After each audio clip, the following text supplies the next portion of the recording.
R you okay? Israt ঢোক গেল, তার কান্না আসছে। বলতে ইচ্ছে করলো আমি ঠিক নেই, কিন্তু বলা হলো না। গলায় কান্না দলা পাকিয়ে আটকে গেল কথা। জাইন আবার জিজ্ঞেস করলো। Are you okay Israt? Israt কিছু বলতে পারল না, গলায় বাঁধা কান্নার তোড়ে। কথা গুছিয়ে নিয়ে কিছু বলতে নিবে তার আগে জাইন বলল, আমি একটু বিজি আছি, এখন আর কল দিয়ে ডিস্টার্ব করো না। ইসরাত বিমূঢ় হয়ে কথা বলতে পারল না। গুছিয়ে রাখা কথাগুলো অগোছালো হয়ে গেল। ইসরাতের কানে ফোন ধরা রইল। জাইন কল কেটে দিল। ইসরাত কিছুক্ষণ ফোন কানে নিয়ে দাঁড়িয়ে রইল। তার পুরো পৃথিবী ঘুরছে। সে কি সবার কাছে বোঝা হয়ে গেল? সে কি সবার লাইফে ডিস্টার্বনেস হয়ে যাচ্ছে? সবাই কেন তার সাথে এমন করছে? সে কেন কল দিতে গেল জাইনকে? তারপর একে একে চোখে ভেসে উঠল বিয়ের পরের খাবার টেবিলে বসার পর মেহরুন্নিসার এক এক কথা। ইসরাতের মনে হলো তার শরীরের প্রতিটি অংশে কেউ ছুরি দিয়ে বারবার আঘাত করছে। হঠাৎ করে মাথা ভু ভু করে উঠল। মেয়েটার মনে হলো তার মাথার মধ্যে কোনো পোকা ঢুকে গিয়েছে। শরীরের প্রতিটি কোষে চলাচল বন্ধ হয়ে গিয়েছে। শ্বাস নিতে পারল না। সেকেন্ডের ভেতর মনে হলো যেখানে দাঁড়িয়ে আছে সেখানটা দুলে উঠেছে। ব্রেনের প্রতিটি রগ ছিঁড়ে যাবে ইসরাতের কাছে মনে হলো। কোষ বিভাজনের এক একটা কোষ চলাচল বন্ধ হয়ে গেল। চোখের সামনে দেওয়াল ধীরে ধীরে ধোঁয়াশার মতো হয়ে গেল। মনে হলো দেওয়ালগুলো তার গলা চেপে ধরতে হাত বাড়িয়ে এগিয়ে আসছে। ইসরাতের হাত থেকে মোবাইল পড়ে গেল। অতিরিক্ত চিন্তার ফলে চোখের মধ্যবিন্দু থেকে এক ফোঁটা তরল জল চোখ বেয়ে নেমে আসলো। ধীরে ধীরে সব অন্ধকার হয়ে আসলো। কানের কাছে শুধু দুটো শব্দ ঝাপসাভাবে শোনা গেল। ইসরাত, তুমি ঠিক আছো? মমো ক্লাসরুম থেকে প্রফেসরের পারমিশন নিয়ে ফেসিলিটিস রুমের দিকে গেল। হালকা মুখ ধুয়ে চোখ তুলে তাকাতেই আয়নায় দেখলো পেছনে অগ্নিমূর্তি হয়ে মাহাদিকে দাঁড়িয়ে থাকতে। মমো চোখ বড় বড় করে বিস্ময় নিয়ে পেছনের দিকে ফিরে তাকালো। ফিরে তাকাতে পারলো কই, মাহাদি গাল চেপে ধরলো মমোর। মমো গাল থেকে হাত ছোটানোর চেষ্টা করলো, তবুও মাহাদি ধরেই রাখলো। এই তুই আমাকে আবার ব্লক করে রেখেছিস কেন? তুই আমার সাথে আবার ঢং শুরু করেছিস তাই না? আমার সাথে এসব রং ঢং একদম করবি না। এসব ন্যাকামি আমি দু চোখে দেখতে পারি না। পিটিয়ে তোর ন্যাকামি ছুটিয়ে দেবো, শালার ন্যাকার গোষ্ঠী। মমো গাল থেকে হাত টেনে ছোটানোর চেষ্টা করে কাঁপা কাঁপা গলায় বলল, আমি নুসরাতকে বলে দিব আপনি আমাদের ন্যাকার গোষ্ঠী বলেছেন। তো বলিস না, আমি ভয় পাই নাকি তোর এই নুসরাতকে? মমো হাত ছোটানোর চেষ্টা বাদ দিয়ে সন্দেহের নজরে মাহাদির দিকে তাকালো। আপনি শিওর তো আপনি নুসরাতকে ভয় পান না? মাহাদি গাল থেকে হাত একটু ঢিলে করলো। মমোর গালগুলো আঙ্গুল দিয়ে চেপে ধরায় লাল হয়ে গিয়েছে। বুড়ো আঙ্গুল দিয়ে দাগ বসে যাওয়া জায়গায় স্লাইড করতে করতে মাহাদি বলল, আমি ওকে ভয় পাই না। বন্ধুর বউ হিসেবে সম্মান করি আর ছোট বোন হিসেবে ওর কথা রাখার চেষ্টা করি, এই যা। হাত দিয়ে লাল হয়ে যাওয়া জায়গায় আরেকটু ধীরভাবে ঘষতে ঘষতে বলল, ব্লক করেছিস কেন? তোকে বলছি না 1 মাস পর আমার ছায়াও দেখবি না? তাহলে আবার ব্লক করেছিস কেন? ছোট মানুষ বুঝিসনি, ব্লক করে দিয়েছিস। এবারের মতো মাফ। বাসায় গিয়ে ভালোই ভালোই ব্লক খুলে ফেলিস। মাহাদি হাত সরিয়ে নিয়ে যথেষ্ট দূরত্ব নিয়ে দাঁড়ালো। মমর কোনো নড়চড় না দেখে বলল, ভালো মুখে বলেছি, চুপচাপ গিয়ে খুলে ফেলবি। আমি যদি আবার বলি তাহলে সেটা মোটেও ভালো মুখে বলা হবে না। তাহলে আজ আসছি, তুই মনে রাখিস কথাগুলো। মাহাদি হাতের আঙ্গুলে গাড়ির চাবি ঘুরিয়ে ঘুরিয়ে বের হয়ে গেল। মম তাকিয়ে রইল মাহাদির দিকে। কালবৈশাখী ঝড়ের মতো এসে ঝড় দিয়ে এখন আবার শান্তভাবে ফিরে যাচ্ছে। অফিস থেকে কাজ শেষ করে নুসরাত একা একা বের হয়ে আসলো। কোনো রিক্সা খুঁজে না পেয়ে রাস্তার পাশ ঘেঁষে হাঁটতে লাগলো। কিছুক্ষণ হাঁটার পর ফুটপাত পেরিয়ে ব্রিজে উঠতেই একটা ছেলে নুসরাতের পথ এসে রোধ করে দাঁড়ালো। নুসরাত ছেলেটার দিকে তীক্ষ্ণ চোখে তাকিয়ে রইল। ষষ্ঠ ইন্দ্রিয় বলল বিপদ সংকেত। নুসরাত এক হাত পেছনে নিয়ে রাখলো। আগে ভাগে রেডি হলো। ছেলেটা এদিক সেদিক কিছু করার চেষ্টা করলে সে ঘুষি মেরে উড়িয়ে দিবে। ছেলেটা নুসরাতের মুখের সামনে এসে শ্বাস ছাড়তে বিশ্রী গন্ধ নাকে লাগলো। ছেলেটার শ্বাসের গন্ধে নুসরাতের মনে হলো পেট ঠেলে বমি বের হয়ে আসবে। নুসরাত ছেলেটাকে নিজের সামনে থেকে সরতে না দেখিয়ে হাত পেছন থেকে ঘুরিয়ে নিয়ে এসে থাপ্পড় মারল। ছেলেটা মাতাল থাকায় এক থাপ্পড় খেয়ে ব্রিজের উপর লুটিয়ে পড়ল। নুসরাত ছেলেটাকে ওইভাবে ফেলে রেখে এগিয়ে যেতে লাগলো, কিন্তু ছেলেটা নুসরাতকে যেতে দিল না। পেছন থেকে এসে হাত চেপে ধরল। শর্ট টেম্পার নুসরাত আর এদিক সেদিক না তাকিয়ে ছেলেটার মেইন পয়েন্টে লাত মেরে ব্রিজের পাশে ফুটপাতে ফেলে দিল। ছেলেটা নিজের গোপন অঙ্গ চেপে ধরে ব্রিজে শুয়ে কাতরাতে লাগলো। নুসরাতের মোটেও দুঃখ লাগলো না, আরো দুটো লাত মেরে ক্ষান্ত হলো। পা থেকে স্লিপার খুলে টপাটপ গালে বাড়ি দিতে লাগলো, হাতের সাথে মুখও চলল। আর জীবনে মেয়েদের সাথে পাঙ্গা নিবি? তোর আজ ভবিষ্যতে আমি অন্ধকার করে দিব শালা। মেয়েদের হাত ধরিস? এই পর্যন্ত কতটা মেয়ের হাত ধরেছিস বল? ছেলেটা রাস্তায় পড়ে কাতরাতে লাগলো। মুখ দিয়ে গুঙিয়ে ব্যথাতুর শব্দ বের করতে নুসরাত হাঁটু ভাঁজ করে বসলো, গালে হাত দিয়ে থাপড় মেরে বলল, চুপ! গুঙ্গাবি না। গুংড়িয়ে নিজেকে অবলা প্রমাণ করতে চাস? তুই নিরীহ, আমি তোর উপর অত্যাচার করছি, থাপড়ে গাল লাল করে দিব। তুই গুংড়ানো বন্ধ করবি না? এবার তোর ওই জায়গায় মেরে আমি সারা জীবনের জন্য অন্ধকার করে দিব। এতক্ষণ যতটুকু ঠিক ছিলি, এবার মনে হচ্ছে আর ঠিক থাকবি না। নুসরাত পা তুলে লাত মারতে যাবে, পেছন থেকে সাইরেনের শব্দ ভেসে আসলো। পেছনে তাকিয়ে গাড়ির সামনের আলোর জন্য কিছু দেখতে পারল না। গাড়ির লাইট এসে নুসরাতের চোখে লাগলো। নুসরাত চোখে হাত দিয়ে গাড়ির দিকে তাকালো। গাড়ি এসে তার পাশ ঘেঁষে দাঁড়ালো। নুসরাত পুলিশের গাড়ি দেখেও অতটা পাত্তা দিল না। ছেলেটাকে আরো দুটো থাপ্পড় মেরে নিজেকে শান্ত করলো। এরই মধ্যে গাড়ি থেকে পেট উঁচু দারোগা নেমে আসলেন। দারোগার পেট দেখে নুসরাতের কাছে মনে হলো শার্ট ছিঁড়ে পেট বের হয়ে আসবে, না হলে অতিরিক্ত পেট মোটা হওয়ার জন্য দারোগার পেট ব্লাস্ট হওয়ার সম্ভাবনা রয়েছে। ঠোঁট চেপে হাসলো দারোগার পেটের দিকে তাকিয়ে। দারোগা পান খাওয়া লাল দাঁত বের করে বলল, তুমি এই ছেলেটাকে মারছো কেন? তো মারবো না তো চুমু খাবো? সরকারি পেশাদারের সাথে মুখ সংযত রেখে কথা বলো। ছেলেটার কি এমন ক্রাইম ছিল যে তুমি ওকে রাস্তায় ফেলে মারছো? নুসরাত ওপরের দিকে হাত তুলে আড়মোড়া ভাঙলো। দারোগার দিকে কোনা চোখে তাকিয়ে বলল, আসলে এই মাতাল আমাকে মদ খেয়ে ওদিকে টেনে নিয়ে যেতে চাইছিল। কোন দিকে? আরে ওদিকে বোঝেন না, জঙ্গলের দিকে নিয়ে যেতে চাইছিল। তোমাকে টেনে নিয়ে যেতে চাইলে ও এভাবে উল্টে এখানে পড়ে আছে কেন? আসলে কি হয়েছে, এই মাতালটা আমার হাত ধরতে আমি মাতালটাকে এমন থাপ্পড় মেরেছি যে ও রাস্তায় পড়ে মুখ ছেঁচে গিয়েছে। নুসরাত প্রচুর আগ্রহ নিয়ে বলল, আপনারা দেখতে চান কিভাবে আমি থাপ্পড় মেরেছি? দারোগা হ্যাঁ বলতে গিয়ে কেসে উঠলেন। নুসরাত হাঁ করে দারোগার দিকে তাকিয়ে আছে। দারোগা কঠোর হওয়ার চেষ্টা করে নুসরাতের দিকে রাগী চোখে তাকালেন। তোমার হাত ছেলেটা চেপে ধরায় তুমি ওকে এত পিটিয়েছো, ও তো কিছু করেনি। তাহলে আপনি বলতে চাইছেন এই মাতালটা আমার সাথে কিছু করার পর আমি একে থাপ্পড় মারতাম, এর মেইন পয়েন্টে শট মারতাম? আমি সেটা কখন বললাম? আর তুমি ছেলেটার মেন পয়েন্টেও লাথি মেরেছো একটা। চলো হাজতে চলো একদিন, তোমাকে রাখতে হবে। তুমি বাংলাদেশের আইন সংবিধান লঙ্ঘন করেছো। আঙ্কেল, একটা না তিনটে মেরেছি মেইন পয়েন্টে। দারোগা তাকিয়ে রইলেন। মেয়েটা কি অবলীলায় নিজের দোষগুলো স্বীকার করছে? সুমন, ওকে গাড়িতে তোলো আর মাতালটাকেও সাথে তোলো। আমি উঠে যেতে পারবো। ওই শালা মাতালকে আপনারা তুলুন গাড়িতে। নুসরাত চুপচাপ গাড়ির পেছনে গিয়ে উঠে বসলো। তার সামনের সিটে মাতালটা পড়ে পড়ে গুঙাচ্ছে। নুসরাতের ইচ্ছে করলো আরো দু একটা লাথি মারার জন্য, সবের দোষ। এর জন্য তাকে আজ হাজতে যেতে হচ্ছে। পুলিশ স্টেশনে যাওয়ার পর নুসরাত পায়ের উপর পা তুলে বেঞ্চে বসে রইল। দারোগা নুসরাতের সামনের টেবিলে বসে থাকলেন। নুসরাতের বসে থাকতে থাকতে কোমর ধরে গেল। আঙ্কেল, বসতে বসতে কোমর ধরে গিয়েছে, একটু হাঁটার ব্যবস্থা করে দেওয়া যাবে?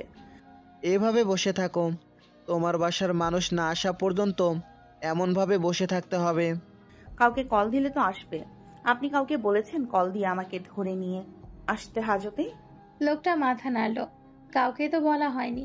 মেয়েটাকে যে সে ধরে নিয়ে এসেছে। গম্ভীর গলায় বললেন দারোগা, তোমার বাবার নাম্বার দাও। নুসরাত নাসির সাহেবের নাম্বার দিতে গিয়েও আটকে গেল। চোখে ভেসে উঠল অগ্নিমূর্তি হয়ে নাসির সাহেব এসে তাকে এখানে উড়াধুরা থাপ্পড় শুরু করলেন। তারপর থাপড়ে থাপড়ে বাড়িতে নিয়ে গেলেন। সবার সামনে বেত দিয়ে পেটালেন। আরশ পেছনে দাঁড়িয়ে মুচকি মুচকি হাসছে। সে বিবাহিত হয়েও বাবার হাতে মার খাচ্ছে, এটা মেনে নেওয়া যায় না। এসব ভাবতে নুসরাতের হাত গালে চলে গেল। মাথা থেকে ঝেড়ে ফেলে দিল বাবার নাম্বার দেওয়ার কথা। নুসরাত মিনমিন স্বরে বলল, বাবার নাম্বার দিতে যাবো কেন, আমার স্বামী আছে। দারোগা নাম্বার বলতে বললেন। নুসরাত গলার স্বর নরম থেকে নরম করে বলল, আমি কল দিই আমার স্বামীকে। আঙ্কেল প্লিজ এই আরজিটা রাখুন। দারোগা কি মনে করে উঠে আসলেন নিজের চেয়ার থেকে। নুসরাতের দিকে ফোন এগিয়ে দিয়ে নুসরাতের পাশে দাঁড়িয়ে রইলেন। নুসরাত গলার স্বর করুণ করে কল করলো আরশকে। আনোর নাম্বার থেকে কল দেখে আরশ প্রথমে কল পিক না করে কেটে দিল। কেটে দিয়ে ফাইল দেখতে ব্যস্ত হলো। নুসরাত লাগাতার কল দিতে লাগলো। নুসরাতের পাশে দাঁড়িয়ে থাকা পেট উঁচু দারোগা থু করে পানের পিক ফেলে বিরক্তির চোখে নুসরাতের দিকে তাকালেন। নুসরাত ভুড়িওয়ালা দারোগার দিকে একবার চোখ তুলে তাকিয়ে হে হে করে বাঁকা হেসে আবারও কল দিতে লাগলো। এবার আরশ কল পিক করে বজ্রকণ্ঠে ধমক দিয়ে উঠল। কি চাই? কল কেটে দেওয়ার পরও বারবার কল দিচ্ছেন কেন? হ্যালো ভাইয়া, শুনছেন? আরশ ফোন কান থেকে নামিয়ে নাম্বারের দিকে একবার তাকালো। আবারও কানে নিতে নুসরাত বলল, ভাই একটা লোকেশন পাঠাচ্ছি, একটু কষ্ট করে তাড়াতাড়ি আসুন প্লিজ। আরশের ভ্রু আরেকটু বাঁকিয়ে গেল। নুসরাত এত সুমধুর কণ্ঠে তাকে যাওয়ার জন্য বলছে কেন? এখানে নিশ্চিত কোনো গড়বড় আছে। কি হয়েছে তাড়াতাড়ি বল। এত মিষ্টি গলায় আমাকে ডাকা হচ্ছে কেন? আসলে ভাইয়া কি হয়েছে? নুসরাত একে একে সব কাহিনী খুলে বলতে লাগলো। আরশের কাছ থেকে হেল্প পাওয়ার আশায় মিনমিন করে বলল, প্লিজ ভাই একটা সই করে নিয়ে যান আমাকে। আব্বা আসলে আমার আজ পৃথিবী থেকে টাটা বাই বাই করে দেবে। আমি পারবো না। আব্বাকে বলতাম, কিন্তু আব্বা আসলে বলবে সৈয়দ বাড়ির কোনো মেয়ে কোনো দিন হাজতে আসেনি, তুমি বেয়াদ্দব। সেটাও পূরণ করে দিয়েছ। আল্লাহ তোমার হেফাজত করুক। তোমার মতো এত বেপরোয়া বেয়াদ্দব অভদ্র মেয়ে আল্লাহ কাউকে না দেয়। সৈয়দ বাড়ির কোনো মেয়ে কোনোদিন হাজতে এসেছিল না আসেনি, তুমি এসে গিয়েছো। হাজতে এসে আমাকে ধন্য করেছো। এবার আমার মাথার ওপর বসে তবলা বাজাও। তুমি আমার মান সম্মান ধুলোয় মিশিয়ে দিলে। তোমার মতো বজ্জাত সৈয়দ বাড়ির ভিতর দ্বিতীয়টা নেই। আব্বার এসব কথা শুনে যখন আমি হিহি করে হেসে দিব, তখন তিনি বলবেন, আবার নির্লজ্জ, আবার এখানে দাঁড়িয়ে দাঁত কেলিয়ে হাসছো, লজ্জা করে না এত বড় কাজ করে হাসতে? আরশ কি একটু হাসলো, হয়তোবা হাসলো। কপালে হাত চেপে ধরে ফোন থেকে একটু মুখ দূরে নিয়ে গিয়ে গলা পরিষ্কার করে নিল। নুসরাতের মুখের ওপর বলল, আমি পারবো না। নিজে নিজের ব্যবস্থা করে নে। তুই মানুষ পিটাতে যাস কেন? আমি বলেছি তোরে মানুষ পিটানোর জন্য? আরশ নুসরাতের ফোন রেখে দিল মুখের ওপর। নুসরাত ফোন কতক্ষণ কানে লাগিয়ে রেখে সামনে নিয়ে আসলো। আরশের নাম্বারের দিকে তাকিয়ে থেকে দাঁত কিরমির করে চিৎকার করে গালি দিল, কুকুরের বাচ্চা, তুই আমার জামাই হতেই পারিস না, শালা বদমাস। লাগবে না তোরে আমার। আমি নিজেই এখান থেকে ছুটে যাব। আসিস আমার সাথে চুম্মাচাটি করতে, মুখ ভেঙে নকশা বদলে দিব। তুই কেন, তোর মুখ তোর বউও চিনবে না। নুসরাত গালাগাল করে মুখ তুলে তাকাতে দেখলো দারোগা সাহেব তার দিকে অদ্ভুত চোখে তাকিয়ে আছেন। নুসরাত হে হে করে বোকা হাসলো দারোগার দিকে তাকিয়ে। নিজে সাফাই গিয়ে বলল, আসবে না বলেছিল তো, তাই একটু টেম্পার হাই হয়ে গিয়েছে। স্লিপিং টাং হয়ে বকা দিতে গিয়ে গালি বের হয়ে গিয়েছে, বুঝতেই পারছেন তো, স্বামী স্ত্রীর ব্যাপার স্যাপার। নুসরাত দাঁত কেলিয়ে হেসে আবার কল দিল। কল দিতে আরশ কল পিক করলো। বোঝাই গেল ফোন হাতে নিয়ে বসেছিল নুসরাতের দ্বিতীয়বার কলের অপেক্ষায়। নুসরাত দাঁতে দাঁত কিরমির করে আরশকে কিছু বলার সুযোগ না দিয়ে বলল, আপনি আসবেন না আমাকে হাজত থেকে নিতে? না। আগে কথা শেষ করতে দিন, পরে কথা বলুন। আরশ মুখে হাত দিয়ে বসে রইল। নুসরাত গলা পরিষ্কার করে গলার স্বর নামিয়ে বলল, আপনি যদি আমাকে আজ নিতে না আসেন, তাহলে আমি আমাদের সোসাইটির মসজিদে গিয়ে অ্যানাউন্স করব আপনি আমার গালে গলায় ঠোঁটে চুমু খেয়েছেন এবং আপনি আমার ঘুমিয়ে থাকার সত্ত্বেও সুযোগ নিয়েছেন। তাই নিজের সম্মান বাঁচাতে চাইলে ঝটপট চলে আসুন তো। তোর এটা বলার অ্যাবিলিটি আছে তো? আপনি সেটা ভালোই জানেন। এবার আরশ কল কাটলো না। নুসরাত ভাব নিয়ে কল কেটে দারোগার দিকে ফোনে গিয়ে দিল। তোমার স্বামী আছে।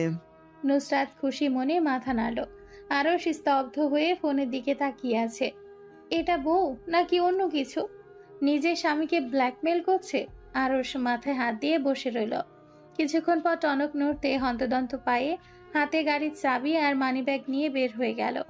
দারোগা নুসরাতের মোবাইল জব্দ করেছেন, তাই নুসরাত পা তুলে বসে দুপা জড়িয়ে বসে আছে বেঞ্চের উপর। দারোগা এদিকে নিজের মোবাইল দেখছেন আর নুসরাতের মোবাইল নিয়ে তার সামনে রেখে দিয়েছেন। নুসরাত নিজের জায়গা থেকে উঠে গিয়ে বারান্দার পাশে দাঁড়ালো। দারোগাকে সাবওয়ে সাফারি খেলতে দেখে নুসরাত চিৎকার করে উঠল, আরে আঙ্কেল, সাবওয়ে সাফারি খেলছেন, আমিও খেলি। প্লিজ একবার আমাকে দিন টাইম পাস করার জন্য। দারোগা নুসরাতকে ধমকে বসিয়ে দিলেন। নুসরাত করুণ মুখ অনেকক্ষণ বসে থেকে দারোগাকে বলল, আপনি খুবই নিষ্ঠুর। আপনার মেয়ের বয়সে একটা অবলা বাচ্চাকে খেলতে দিচ্ছেন না। প্লিজ আঙ্কেল, খেলতে দিন। একবার আপনি, একবার আমি। আপনি শেষ হলে আমি শেষ হলে আপনি। এভাবে গেম খেলতে দারুণ লাগে। একবার ট্রাই করে দেখতে পারেন প্লিজ আঙ্কেল, প্লিজ দিন। দারোগা কিছু বলতে যাবে, নুসরাত বলল, প্লিজ আঙ্কেল, না করবেন না। লোকটা দেওয়ালে পানির পিক ফেলে নুসরাতের দিকে তাকালেন। নুসরাত হাত মুখের কাছে জোর করে বসে আছে, বারবার চোখের পাতা ফেলে হ্যাঁ বলার জন্য বলছে। আচ্ছা আসো, সামনের চেয়ারে বসো। তুমি শেষ হওয়ার পর আমাকে দিবে, চিটিং করবে না। নুসরাত দুপা তুলে দারোগা চেয়ারের সামনে বসলো। দারোগা সাউন্ড বাড়িয়ে দেওয়ার জন্য বললেন। নুসরাত সাউন্ড বাড়িয়ে দিয়ে খেলতে লাগলো। দারোগা এর মধ্যে সুমনকে দিয়ে চকলেট বিস্কুট আর ড্রিঙ্কও আনিয়ে নিলেন। নুসরাত বিস্কুট মুখে পুরে খেতে খেতে গেম খেলায় মনোযোগী হলো। দারোগা নুসরাতকে জিজ্ঞেস করলেন, তোমার স্বামী কি করে? বিজনেসম্যান। তোমার ছেলে মেয়ে কয়জন? নেই আঙ্কেল, সিঙ্গেল লাইফ এনজয় করছি। তোমার স্বামী কেমন? নুসরাত এবার চুপ হয়ে গেল। তার দেওয়ার মতো কোনো উত্তর নেই। একটু অন্যমনস্ক হয়ে ভাবতে শেষ হয়ে গেল। দারোগা নুসরাতের হাত থেকে মোবাইল নিয়ে নিলেন। এবার নুসরাত ওনাকে জিজ্ঞেস করলো, আপনার সন্তান কয়জন? আল্লাহর রহমতে এক মেয়ে আছে। নুসরাত ঠোঁট বাঁকিয়ে হাসলো। দারোগা নিচ থেকে বললেন, মেয়ের বিয়ে দিয়ে দিয়েছি, মেয়ের এখন একটা ছেলেও আছে। নুসরাত মুচকি হাসলো। বিস্কুট একসাথে তিনটে মুখে পুরে বসে রইল। মুখে পড়ার জন্য কথা বলতে পারল না। দারোগা এর মধ্যে শেষ হয়ে গেলেন। নুসরাত পা নাচিয়ে নাচিয়ে খেলতে লাগলো গেম। দারোগা নুসরাতকে আরো প্রশ্ন করলেন। নুসরাত ধীরে ধীরে সব কথার উত্তর দিল। হঠাৎ বাহিরে গাড়ির শব্দ শোনা গেল। গাড়ির শব্দ শুনেও নুসরাতের বিশেষ ভাবাবেগ হলো না। আরশ পা চালিয়ে ভেতরে এসে যা দেখলো তাতে তার চক্ষু চড়ক গাছ হয়ে গেল। নুসরাত দুপা তুলে চেয়ারের উপর বসে আছে, মোবাইল নিয়ে গেম খেলছে, মুখে বিস্কুট দিয়ে ঠাসা। টেবিলের উপর ড্রিঙ্ক ও জুসের বোতল পড়ে আছে। দারোগা হেসে হেসে নুসরাতের সাথে আলাপ করছেন, নুসরাতও আলাপ করছে দারোগার সাথে। আরশ গম্ভীর গলায় বলল, দিব্যি আছিস তো এখানে, তাহলে আমাকে কল দিয়েছিস কেন? নুসরাতের মুখে বিস্কুট থাকায় কথা বলতে পারল না। বিস্কুট আস্ত গিলার চেষ্টা করলো যাতে কথা বলতে পারে। বিস্কুট ঠিকমতো গলথকরণ না করে দ্রুত কথা বলতে গিয়ে বিষম লেগে কেসে উঠল। দারোগা হাত বাড়িয়ে জুসের বোতলে গিয়ে দিলেন। নুসরাত নিতে গেল। আরশ এসে দারোগার হাত থেকে জুসের বোতল টেনে নিয়ে বোতলের মুখ খুলে নুসরাতের মুখে ধরল। আমার স্ত্রীর জন্য আমি আছি। ছোট্ট একটা শব্দ, কিন্তু এর ভেতর দায়িত্বশীলতা আর কর্তব্যের বহিঃপ্রকাশ ঘটল। নুসরাত চোখ তুলে তাকাতেই আরশ ইশারা করলো জুস পান করার জন্য। নুসরাত নিজেকে ধাতস্থ করে বোতল আরশের হাত থেকে নিয়ে মিনমিন করে বলল, আমি পারবো খেতে। রাতের বেলায় মেশিনারি জিনিস দিয়ে আবৃত রুম। ইসরাত নিভু নিভু চোখে তাকিয়ে আবারও চোখ বুজে নিল। নাকে ফিনাইলের গন্ধ আসছে, সাথে মাথা যন্ত্রণায় মাথা ছিঁড়ে যাচ্ছে। আবার চোখ খুলে তাকালো। ঝাপসা চোখ ঘুরিয়ে ঘুরিয়ে রুমটা দেখলো। সাদা পর্দা উঠছে বাহিরের হালকা বাতাসে। চারিদিক থেকে শুধু কানে ভিপ ভিপ শব্দ আসছে। জানালার বাহিরে চোখ দিল ইসরাত। স্নোফল হচ্ছে। স্নোফলের কারণে সামনে বিস্তৃত জায়গায় সাদা হয়ে আছে। ইসরাত সামনের দিকে তাকিয়ে থাকতে থাকতে চোখের কোণ গলে এক ফোঁটা পানি বের হয়ে আসলো। শূন্য চোখে জানালার দিকে তাকিয়ে থেকে চোখ ফিরিয়ে নিয়ে আসলো। ডাক্তার এসে ঢুকলো ক্যামেলিয়ার সাথে কথা বলতে বলতে কেবিনের ভেতর। ডাক্তার কিছুক্ষণ কথা বলে চলে গেল কেবিনের বাহিরে। ইসরাত যতটুকু বুঝলো অতিরিক্ত চিন্তা আর স্ট্রেস নেওয়ার ফলে প্যানিক অ্যাটাক করেছে। ইসরাত ক্যামেলিয়ার দিকে নির্লিপ্ত চোখে তাকিয়ে চোখ সরিয়ে নিল। ক্যামেলিয়া ইসরাতের পাশের টেবিল থেকে ফ্রুটস হাতে নিয়ে নাইফ দিয়ে কাটতে লাগলো। ইসরাতকে ইশারা করলো ফ্রুটস খাওয়ার জন্য। ইসরাত একবার ভাবলেশীন নজরে ফ্রুটসের দিকে তাকিয়ে অনীহা নিয়ে দৃষ্টি সরিয়ে নিল। ইসরাত ক্যামেলিয়ার দিকে তাকালো, শান্ত গলায় বলল, আমার মোবাইল কোথায়? ক্যামেলিয়া মুখ কালো করে নিল, মিনমিন করে বলল, তখন তুমি অজ্ঞান হয়ে যাওয়ার পর মোবাইল হাত থেকে পড়ে গিয়ে ডিসপ্লে চলে গিয়েছে। আমি অনেক চেষ্টা করেছি কিন্তু টাচ কাজ করছে না। তোমার মোবাইল সাথে আছে? ইসরাত মুখ গম্ভীর করে শুয়ে রইল। চোখ বুজে ক্যামেলিয়াকে উদ্দেশ্য করে বলল। ক্যামেলিয়া মাথা নাড়িয়ে হ্যাঁ বলল। ইসরাত কথা বলতে ইচ্ছে করলো না। শরীরে অন্যরকম অস্বস্তি অনুভব করছে। চোখ বুজে থেকে আদেশের স্বরে বলল, আমি যে নাম্বার বলছি সেটা টাইপ করে তোমার মোবাইল দাও আমার কাছে। ইসরাত টেনে টেনে নাম্বার বলল। ক্যামেলিয়া নাম্বার ডায়াল করে ইসরাতের হাতে দিল।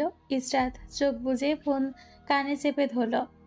গম্ভীর গলায় বলল, আমার স্পেস চাই ক্যামেলিয়া। ইসরাতের আর কোনো শব্দ ব্যয় করতে হলো না। ক্যামেলিয়া চুপচাপ কেবিন থেকে বের হয়ে গেল। রিং হয়ে কল কাটার সেকেন্ড আগে নুসরাত কল ধরল। নুসরাত ফিসফিস করে বলল, হ্যালো, কে বলছেন? ইসরাত হাই হ্যালো করলো না, সোজা কথায় আসলো। ছোট শব্দ ব্যবহার করে বলল, আমি দেশে আসছি। নুসরাত বিকট শব্দে চেঁচিয়ে উঠল। কি? নুসরাত নিজেকে ধাতস্থ করে নিল। একবার গাড়িতে তার পাশে বসে থাকা আরশের দিকে চোরা চোখে চেয়ে নিল, যে তার দিকে ঠান্ডা চোখে তাকিয়ে আছে। নুসরাত চোখ সরিয়ে এনে ফোন কানে লাগালো। ফোনের দিকে তাকিয়ে আরেকবার নিজেকে ধাতস্থ করে নিল। এটা ইসরাত। ইসরাতের উদ্দেশ্যে বলল, কবে আসছিস আর কখন? এখনো প্রসেসিং করিনি, আর্জেন্ট ব্যবস্থা করে আসছি। বাড়িতে কাউকে জানিয়েছিস? না, কেন? কারণ আমি বাড়ি ফিরছি না। তোকেও জানাতাম না, কিন্তু তুই আমার জন্য ফ্ল্যাট দেখবি বাংলাদেশে, তাই জানিয়েছি আমি তোকে। নুসরাত ইসরাতের কথা বাতাসে উড়িয়ে দিল। তার কাছে মনে হলো ইসরাতের থাকার বিষয় নিয়ে পরে ভাবা যাবে। আচ্ছা, সবকিছুর আপডেট টাইমে টাইমে আমাকে দিস, আমি অপেক্ষায় থাকবো। আচ্ছা। ইসরাত ফোন কাটতে নিল। নুসরাত বলল, এই দাঁড়া, কল কাটিস না। ইসরাত বিরক্তির গলায় বলল, আবার কি? তোর গলা এমন ভাঙা ভাঙা মনে হচ্ছে কেন? তুই কি অসুস্থ? ভিডিও কল দিত, এরকম ভিপ ভিপ শব্দ তোর কাছ থেকে আসছে কেন? তুই কি হসপিটালাইজড? ইসরাতের গলা কিছুটা কেঁপে উঠল। গলা পরিষ্কার করে বলল, আমি হসপিটালাইজড এমন কেন মনে হলো তোর? না, তোর কথা শুনে সন্দেহ হচ্ছে। আবার প্যানিক অ্যাটাক হয়েছে নাকি? ইসরাত থতমত খেলো। ঢোক গিলে নুসরাতের সাথে কথা শেষ করতে চাইলো ধরা পড়ার ভয়ে। না, তেমন কিছু না। তাহলে কেমন কিছু? আমার নাকে কিরকম হসপিটালের গন্ধ আসছে। Are you all right bro? Yeah, I am. আচ্ছা, ভালো থাক, পরে কথা বলবো। নুসরাতের কথা না শুনে ইসরাত কল কেটে দিল। নুসরাত কান থেকে ফোন নামিয়ে মুখের সামনে ধরে বলল, যা বাবা, কল কেটে দিল? কি এমন তারা যে কল কেটে দিল এত তড়িঘড়ি করে? আমাকে বিদায় নিতেই দিল না। গাড়ির কোণ ঘেঁষে বসে আছে নুসরাত। আর ওর মুখ চোখ শক্ত করে গাড়ি চালাচ্ছে। গাড়ির সাথে আরেকটু কোণ ঠাসা হয়ে বসলো মেয়েটা। জানালার ওপর হাত রেখে বাহিরের দিকে তাকিয়ে রইল। শাঁসা করে বাতাস এসে জানালার ভেতরে প্রবেশ করেছে। বাতাসের ঝাপটায় নুসরাতের চুলগুলো উঠছে। হঠাৎ করে নুসরাতের নাক পিটপিট করতে শুরু করলো। নাক মুখ কুচকে হা হা হাতছু দিয়ে উঠল। নাক হাতে পিঠে ঘষে বাহিরের দিকে তাকিয়ে রইল। আরশ চুপচাপ গ্লাস তুলে লক করে দিল। নুসরাত ভ্রু বাঁকিয়ে তাকালো আরশের দিকে। শাহপরান বাজারে আসতেই ছোটখাটো একটা জ্যামের সৃষ্টি হলো। নুসরাত আরশের দিকে না তাকিয়ে বলল, গাড়ির কাচ নামান। আরশ কথা বাড়ালো না, গ্লাস নামিয়ে দিল। নুসরাত চোখ বের করে বাহিরের জ্যাম দেখতে লাগলো। একটা ছেলেকে গাজরা বিক্রি করতে দেখে নুসরাত ছেলেটাকে গাড়িতে বসে চিৎকার করে ডাক দিল। আরশ চোখ ঘুরিয়ে ঘুরিয়ে চারিদিকে তাকালো। কেউ কি তাদের দিকে তাকিয়ে আছে সেটা একবার খেয়াল করে নিল। যখন দেখলো কেউ তাকাচ্ছে না, তখন হাঁপ ছেড়ে বাঁচলো। দাঁতে দাঁত চেপে বলল, মাঝ রাস্তায় গলা ফাটিয়ে চিৎকার করছিস কেন? ভদ্র মানুষের মতো আচরণ করা যায় না? আপনি তো জানেন আমি অভদ্র, তাহলে কেন ভদ্র মানুষের মতো আচরণ করব? আর আমি মাঝ রাস্তায় এভাবে গলা ফাটিয়ে চিৎকার করি? প্রয়োজন হলে গলা খুলে হাতে নিয়ে চিৎকার করব। আরও সে পাগলের সাথে কথা বাড়ালো না। ছেলেটা নুসরাতের দিকে গাজরা নিয়ে এগিয়ে আসলো। নুসরাত ছেলেটার থেকে চোখ ফিরিয়ে আরশের দিকে মিটমিট চোখে তাকালো। আরশ নুসরাতকে মিটমিট করে তাকাতে দেখে নিজেও ভ্রু বাঁকা করে তাকালো। তার দিকে এভাবে তাকিয়ে আছে কেন? ভ্রু উঁচিয়ে জিজ্ঞেস করলো, কি? নুসরাত ঝটপট উত্তর দিল, কিনে দিন। পারবো না। নুসরাত দাঁতে দাঁত চেপে কটমট করলো। আরশ পাত্তাই দিল না নুসরাতের দৃষ্টি। আমি একজন ওয়েল ডিপেন্ডেন্ট মেয়ে, আমার জিনিস আমি নিজে কিনতে পারি, অন্য কারোর আমার দরকার নেই। আরশ চোখ উল্টে নিল। নুসরাত নিজের প্যান্টের পকেট থেকে 50 টাকার নোট বের করলো, যা দুমড়ে মুচড়ে গিয়ে অবস্থা যাতা। 50 টাকা পকেটে পেয়ে নুসরাত বিজয়ের হাসি হাসলো। আরশ ঠোঁট বাঁকিয়ে হাসতে যাবে, তার আগেই দেখলো নুসরাত ছেলেটাকে দাঁড়াতে বলে গাড়ির কাজ তুলে ফেললো। আরশের কিছু বুঝে ওঠার আগে নুসরাত নিজের হাত নিয়ে আরশের প্যান্টের পকেটে ঢোকালো। মানিব্যাগ টেনে বের করতে নিল। আরশ এক হাত দিয়ে নুসরাতের হাত চেপে ধরলো প্যান্টের উপর থেকে। নুসরাতের হাত থেকে মানিব্যাগ নেওয়ার জন্য নিজের হাত ঢোকালো প্যান্টের পকেটে। নুসরাতের হাত থেকে মানিব্যাগ আলগোছে নিয়ে এসে নিজের হাতের মুঠোয় রাখলো। নুসরাত করুণ চোখে তাকিয়ে থেকে বড় গলায় বলল, আমি কে? আরশ ভ্রু বাঁকালো। অনীহা নিয়ে জিজ্ঞেস করলো, তুই কে? আমি স্ত্রী। আরশ কপালে হাত দিয়ে চেপে ধরে জানালার বাহিরে চোখ রাখলো হাসি আটকানোর জন্য। হালকা কপাল ঘষে হাসি থামিয়ে নুসরাতের দিকে আবারও ফিরে তাকালো। নুসরাত তিক্ত বিরক্ত হয়ে বলল, আরে ভাই দিচ্ছেন না কেন? আমি তো আপনার বউ, তাই না? আপনার টাকা মানে আমার টাকা, আমার টাকা মানে আমার টাকা। আরশ গম্ভীর মুখ বানিয়ে বসে রইল। নুসরাত চোখ ঝাপটে বলল, ভাই দিয়ে দিন, এগুলো তো আমার অধিকার, প্লিজ দিয়ে দিন আমাকে। আমাকে আমার অধিকার থেকে বঞ্চিত করবেন না প্লিজ। নুসরাতের এত কথায় আরশ গলল না। মেয়েটা বুঝলো এই শালাকে এভাবে পটানো যাবে না, অন্য ট্রিক্স ব্যবহার করা লাগবে। চলুন ডিল করি। আপনি আমাকে গাজরা কিনে দেবেন, আমি আপনাকে এর বদলে আপনি যা চাইবেন তা একটা কিছু দিব, দুটো না। আরশ এবার মানল। নুসরাতের দিকে তাকিয়ে প্রসন্ন হয়ে হাসলো। গ্লাস নামিয়ে আরশ ছেলেটাকে তার দিকে আসার জন্য বলল, কত টাকা? বেশি না ভাই, একটা মাত্র 70 টাকা। একটু বেশি দাম। নুসরাত গালি দিতে গিয়ে মুখে আটকালো। ধীরে ধীরে বলল, কিপ্টের বংশধর। কয়টা গাজরা নিবি? এই তো একটা। একটা দিয়ে কি করবি তুই? ভিডিও বানিয়ে ইনস্টাগ্রামে স্টোরি দিব। 10টা গাজরা সব দিয়ে দাও। আরশ নুসরাতের দিকে হাত পাতল। নুসরাত ভ্রু উঁচিয়ে নিল। বুঝলো না আরশ কেন হাত পেতেছে। 50 টাকা দে। নুসরাতের মুখ লটকে গেল। মুখ হাঁ করে এগিয়ে দিল 50 টাকা। মিনমিন করে বলল, 50 টাকাও দিতে হবে? আরশ উত্তর দেওয়ার প্রয়োজন বোধ করলো না। ছেলেটার হাতে দুটো 500 টাকা নোট গুজে দিল। নুসরাতের থেকে নেওয়া 50 টাকা মানিব্যাগে রাখলো। দাও গাজরা। ছেলেটা সব গাজরা এগিয়ে দিল আরশের দিকে। আরশ হাত বাড়িয়ে গাজরাগুলো নিল। নুসরাত হাত বাড়ালো গাজরা নেওয়ার জন্য। আরশ দিল না। কি দিচ্ছেন না কেন? দাঁড়া, গাড়ি একপাশে সাইড করে দিচ্ছি। আরশ জ্যাম ছুটতেই গাড়ি রাস্তার একপাশে সাইড করলো। নুসরাত অধীর আগ্রহ নিয়ে গাজরার দিকে তাকিয়ে আছে। তার বর্তমানে সব আগ্রহ গাজরার দিকে। নুসরাত, হুম। ডিলের কথা মনে আছে? জি। তাহলে ডিল পূরণ কর। নুসরাত চোখ তুলে তাকালো আরশের দিকে। আরশকে তার দিকে গভীর চোখে তাকাতে দেখে নুসরাত চোখ সরিয়ে নিল। ছন্নছাড়া দৃষ্টি ফেললো এদিক সেদিক। আবার ফিরে আরশের চোখে চোখ স্থির করলো না।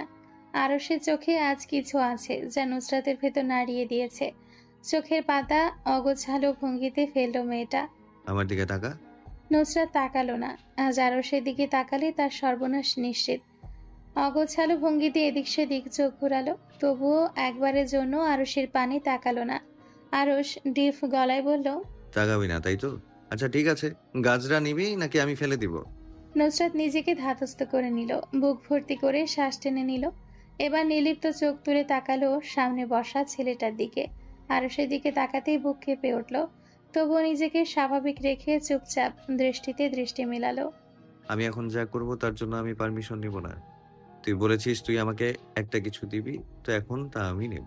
প্যাচাল না করে বলে ফেলুন কি নেবেন। নুসরাতের কথা মুখে আটকে গেল। পরের কথা আর বলতে পারল না। আরশ নুসরাতের খোপা করা চুলগুলো চেপে ধরে টেনে নিয়ে আসলো সামনের দিকে। নুসরাত চুপচাপ চোখ মুখ স্বাভাবিক রেখে প্রশ্নাত্মক দৃষ্টিতে চাইল।